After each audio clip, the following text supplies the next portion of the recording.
mugamba mutya abalungi abeekuumira kusenga Faith 256 mbaaniriza ate nate olunaku olwaleero kansubire muli bulungi yonna gye musinziira okubeera nga mundaba oba nga mumpuliriza. Leero tugenda kutunulira ku birungi ebiri mu kwebaka nga muli bwereere naddala eri abafumbo. Gwe wenna ng'okimanyi nti oli mufumbo oba ng'okimanyi nti olina omwami wo oba omukyalawo nga muli bafumbo, mweyigiriza okwebaka nga temulina ngoye at least ak'olumu, naye olaba mumala n'okwezina omuntu n'anyoonya nayiti gy'eri agizzeeko bannange olemu n'onoonya nayiti gy'eri ogizze ku mubiri ng'onoonya yaaki.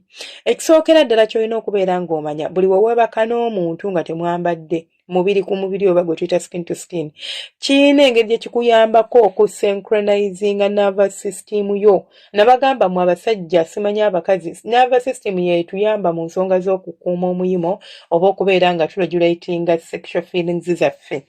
So it helps oba kikuyamba okusynchronizinga nervous system yo. Lwaki? Ekisooka kiregulating enkuba y'omutima gwo. Omuntu agenda kubeera asobola getting in touch with your breathing patterns, kirelievinga stress, kikuyambako okuba nti osobola okubeera nga owulira nti omuntu ono for example ndi united naye. Kale kati kanti breaking it down bwenti. Buli we wabaka n'omusajja oba buli bw'osula n'omwagalwawo nga mwenna muli bute. It's not even about kwezina nga muli bute. Ogwo omubiri gwo buli bw'ogukuuta ku mubiri gw'omwagalwawo omulala kireleasinga hormone gye tuyita oxytocin. Hormone eyo buli bw'ebeera released oba buli bw'ebeera nga mugi emitinga ekuyambako okubeera nga omuntu ono otandika okuwulira feelings gyali ez'omukwano, which kigenda kuyambako okustrengtheninga omukwano gwammwe wakati wo n'omwagalwawo oba okubuildinga deeper bond wakati wo n'omwagalwawo. Namba 2, oxytocin ono agenda kuyambako okubeera nga okakkana nga tolina stress, akuyambako okureducinga stress eyandibaddewo nti mbadde ne ka stress. Just imagine olunaku lwantambulidde bubi ku mulimu, mu butuufu lwampuubye n'ensera y'ewaka tumaze okulya n'agazi ne mana sigayina ne neeyambula n'omukyala ne yeeyambula ne tuyingira akaliri ne ndyoka mukwata ne musika ne muteeka mu kifuba kyange. You know how that will feel for me as a woman singa omusajja akinkoledde. Ngenda kukakkana ebirowoozo byonna ebadde bigenda kuba mba mpulira omutima gwo gukuba akabugumu akava mu mubiri gwo, bino byonna biba bigenda kunkiipinga nga mpulira essanyu, stress oli alyoka abeere ng'akola ki ng'akendeera. Ekirala kikuyambako okubeera nga obeera physically vulnerable eri munno, n'obeera ng'osobola okubeera ng'ofuna obwesigwa gy'ali n'okubeera nga owulira comfort gy'emirembe obubandoboozi nga ndi comfortable n'omuntu. Abantu abasinga mutuuka mu nsonga z'okwezina ng'omusajja ne bwakukwatako toreactinga, naye wali okirowoozezaako nti bw'oba weebase n'omuntu oba bw'ogamba nti kanneebake n'omuntu nga sambadde engoye, kikuyambako okuba ng'ogenda kureactinga mangu singa abakutteko ate nga mugenda mu kwezina. There is what it builds in you. N'obeera ng'oli comfortable around omwagalwawo nga bw'akwatako togenda kutya wabula ogenda kuwulira sense of mpulira bulungi, nyumira nga gy'ogenda okuwulira, si kuwulira nti ntidde, si kuwulira nti mpulira bubi bannange, no, ng'owulira nti onyumira ate nga kigenda kukolera. Okitegeera munnange? So okwebaka nga toli mu ngoye kigenda kuyambako mu mbeera efaanaganako bw'etyo, oba kigenda kuyambako enhancinga vulnerability yo wakati wo n'omwagalwawo, ekigenda creatinga kyenandiyise safety ne openness. Research alaga nti abakyala oba abaagalana abeebaka bombi nga bali bwereere balina nnyo kye tuyita open communication. Kimuleetera omuntu okuba nti agenda kweyambulira, agenda kwebikkulira kubuulira obuziina bwo bonna nga teyeesise. Nga tatidde kubanga abawulira nti ali safe okubikunyumeza engeri gyali nti omubiri gwagulaba bulijjo n'ogugwagulaba. Ekirala ki improving communication wakati w'abaagalana.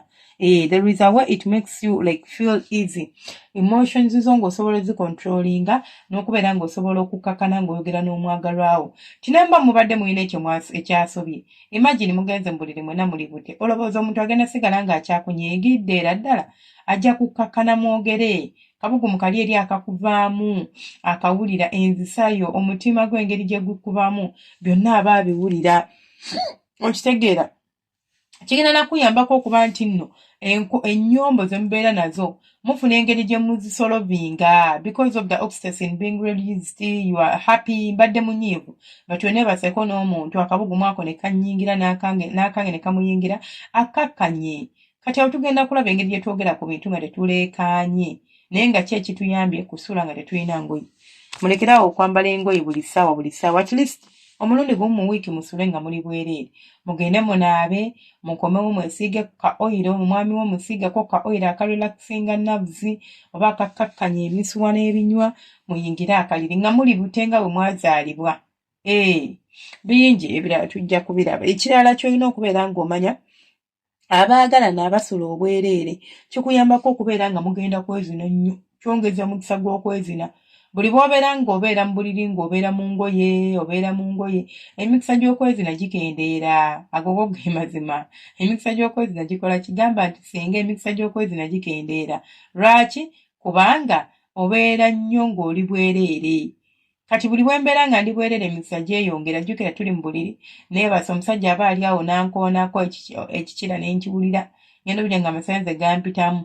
Nze abeera talina puroguramu ezinibwa, ngenda kunzika nga omusajja nze mugambye bannange ekisatsi, nze mpulira eno ekintu kifumba mutoko, jangu onkwateko, gunyingize nga nze ngwesabira. Why? Because of the situation that I created, oba situation ecreatingiddwawo olw'okuba nti tusuze tuli bute oba tuli bwereere. Ekirala kigenda kuyambako okubanga omubiri gwo gubeera ngambe ntya, gubeera sensitive eri omwagalwawo nti wagukoonako gumuwulira, gureactinga. Mwabangamba nti singa nze omubiri gwange tegureactinga omusajja ne bwankwatako, mukagezeeko. Gezaako akakolyo k'okusula ng'oli bwereere nga n'omwagalwawo ali bwereere. Omubiri gwe gunaamanyira omubiri gw'omwagalwawo ne waba akuzina ng'akola kamasaaji oba ng'akwebaseeko ng'akuzina ka missionary, ogenda kuwulira buwoomi, togenda kukomplaininga. Naye bw'omanga temukoze ekyo ogenda kwesanga nga tebikunyumira, tebikukolera, osindika, just bwesindiikiriza naye sigamba nti okola ki, tekigenda mu maaso, okyagala oba okinyumirwa. Ekirala ky'olina okubeera ng'omanya kyongera ku ngeri gy'ogenda okubeera ng'osikirizibwamu eri omwagalwawo. Imagine ng'omuntu mutunuulira ng'ali bwereere era nga mulaba ng'ali bwereere. What do you think will happen to that person?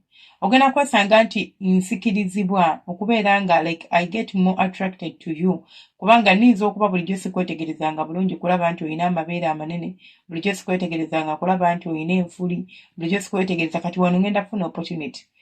Ebbeere lingweko mpulira emirembe ngambe waawo mukazi wange alina ddayale kyekyo, okitegeera. Anyways, nze munzikirize mbasiibule, nsaba Allah abankuumire, abanjagalire, mubeere bulungi, temujjango ku bantu bange abalungi. Mwebale kusubscribinga, mwebale kulikinga, mwebale kwekuumira ku Senga Faith 256.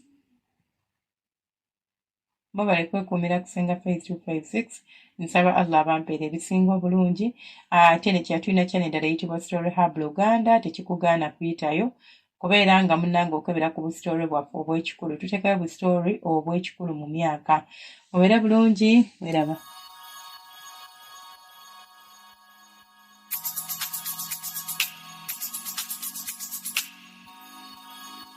Yeah.